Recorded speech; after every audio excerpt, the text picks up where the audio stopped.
Assalamualaikum warahmatullahi wabarakatuh. Selamat datang di channel Abi Zufaira dengan pembahasan materi pendidikan agama Islam. Kali ini kita akan membahas mengenai indahnya kebersamaan dengan sholat berjamaah.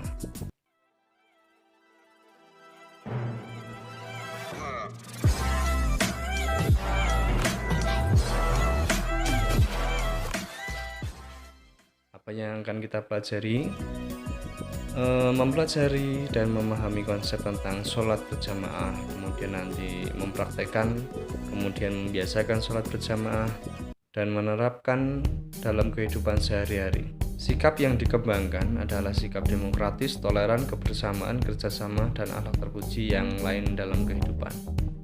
Perhatikan gambar berikut. Nah, ini nampak ada 4 gambar yang menunjukkan kegiatan sholat berjamaah.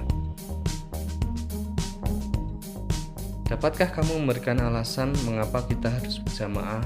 Nah, ini pertanyaan nanti akan dijawab di materi ini. Yang pertama, ayo sholat berjamaah.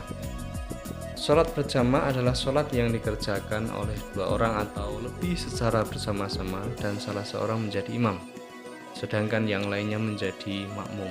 Sholat berjamaah artinya sholat bersama-sama, sedangkan sholat munfarid itu adalah sholat sendiri. Jamaah kebalikannya sholat munfarid. Hukum sholat berjamaah adalah sunnah muakkad, sunnah yang dikukuhkan atau amat dianjurkan. Sunnah muakkad ini mendekati wajib.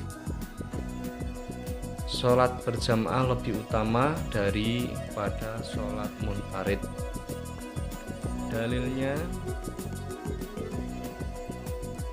keutamaan sholat berjamaah bila dibandingkan sholat munfarid adalah dilipat gandakan 27 derajat sesuai dengan hadis Rasulullah SAW. An Ibni Umar qala Rasulullah sallallahu alaihi wasallam sholatul jama'ati tahtul ala sholatil fardhi bisab'in wa isrina darajat. Rawahul Bukhari wa Muslim. Diriwayatkan dari sahabat Ibnu Umar radhiyallahu anhu, Rasulullah sallallahu alaihi wasallam bersabda, sholat berjamaah lebih utama dibandingkan sholat sendirian dengan 27 derajat. Hadis riwayat Bukhari dan Muslim. Tentu saja ketika membahas mengenai hadis ada yang namanya sanad, matan, dan rawi. Pada hadis ini sanadnya melalui sahabat Ibnu Umar. Kemudian matanya dimulai dengan sabda Nabi, yaitu sholatul jamaati tahdulu ala sholatil fardhi bisab'in wa isrina darajat.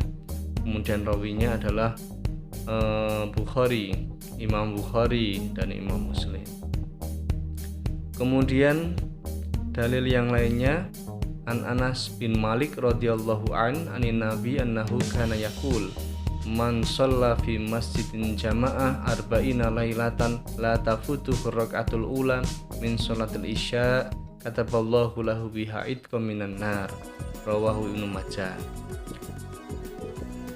Diriwayatkan dari sahabat Anas bin Malik radhiyallahu an dari Nabi Muhammad SAW, sesungguhnya beliau bersabda, barang siapa sholat di masjid dengan berjamaah selama 40 malam dan tidak pernah tertinggal pada rakaat pertama dari sholat isya, maka Allah akan membebaskan baginya dari api neraka. Hadis riwayat Ibnu Majah. Nah, ini biasanya dalil yang digunakan ketika menunaikan ibadah haji. Mereka membiasakan arba'in. Arba'in itu sholat berjamaah selama 40 hari. Syarat sah berjamaah: ada imam, makmum yang berniat mengikuti imam, sholat dikerjakan dalam satu majelis, sholat makmum sesuai dengan sholatnya imam. Kemudian syarat menjadi imam, mengetahui syarat rukun dan yang membatalkan sholat.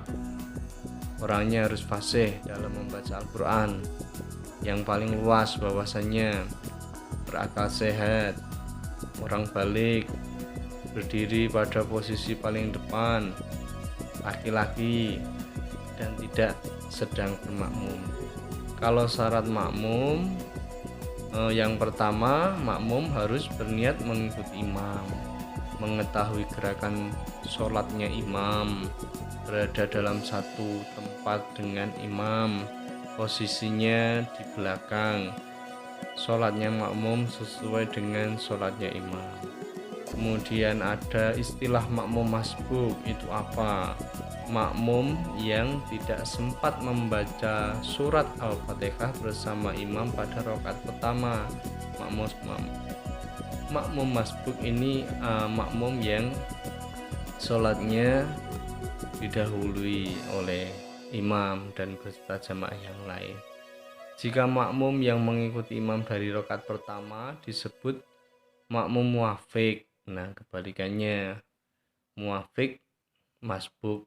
Nah, makmum masbuk dituntut untuk melengkapi jumlah rakaat setelah selesai imam salam. Nah, perbedaannya ini, perhatikan ilustrasi di bawah ini. Ilustrasi yang pertama itu makmum datang ketika berjamaah sholat asar. Imam masih berdiri, ya, makmum berniat takbiratul ihram. Selesai membaca Fatihah, imam rukuk.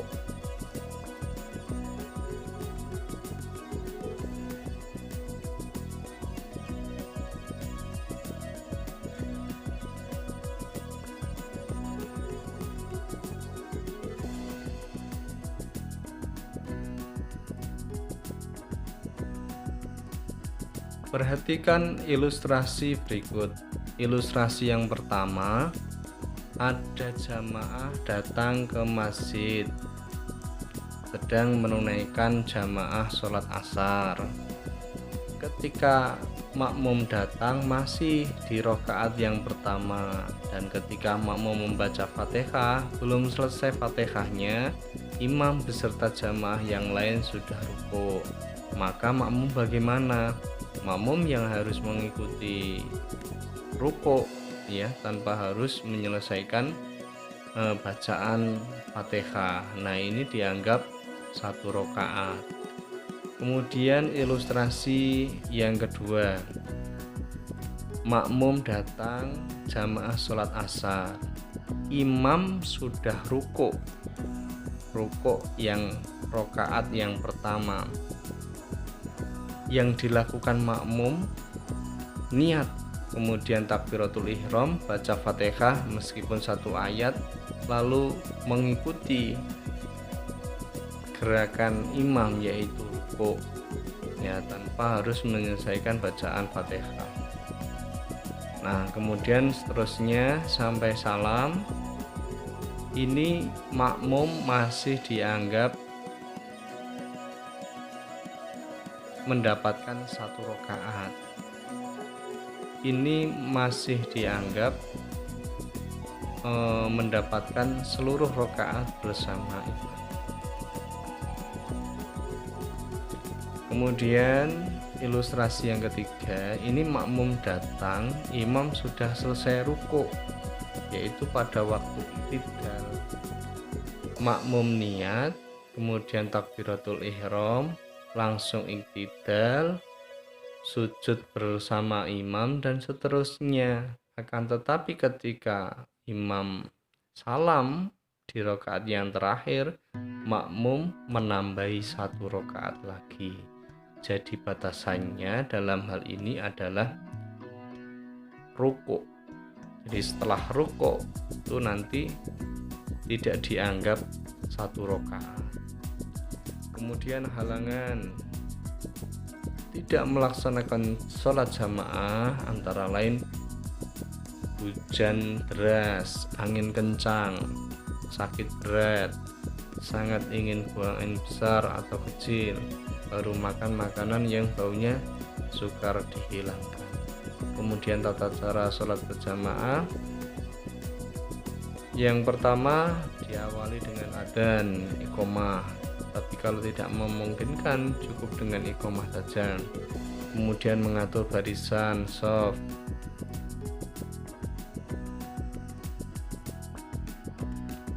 Yang paling depan jamaah laki-laki, kemudian belakangnya perempuan. Dalam melaksanakan sholat berjamaah, imam membaca sholat yang ada yang dibaca jahar, ada yang sir, yang dibaca jahar, baca nyaring, baca keras, bacaan takbiratul ikhram, takbir intikal, tasmi, salam. Kemudian bacaan Fatihah, ayat-ayat Al-Quran pada 2 rakaat pertama sholat maghrib, isya, subuh. Begitu juga dengan sholat Jumat, dana istisqa, aidain, tarawih, dan witir. Bacaan amin bagi imam dan makmum setelah imam selesai membaca Al-Fatihah yang dinyaringkan. Kemudian makmum harus mengikuti gerakan imam dan tidak boleh mendahului gerakan imam. Setelah salam, imam membaca zikir dan doa bersama-sama dengan makmum atau membacanya sendiri-sendiri. Nah, keutamaan sholat berjamaah, perbandingan pahala sholat munfarid dengan berjamaah itu 1:27 derajat. Keutamaannya diantara lain, yang pertama menjalin silaturahmi antara sesama, mengajarkan hidup disiplin, saling mencintai dan menghargai, menjaga persatuan, kesatuan dan kebersamaan, menahan dari kemauan diri sendiri, egois, mengajarkan kepatuhan seorang muslim kepada pimpinannya. Sikap kecintaan kepada sholat berjamaah dapat diwujudkan melalui perilaku sebagai berikut. Yang pertama, ketika masuk waktu sholat, segera menuju ke masjid dan mengumandangkan atau mendengarkan adzan. Atau yang kedua, ketika mendengarkan adzan segera menuju ke masjid. Yang ketiga, mengajak teman-temannya untuk sholat berjamaah.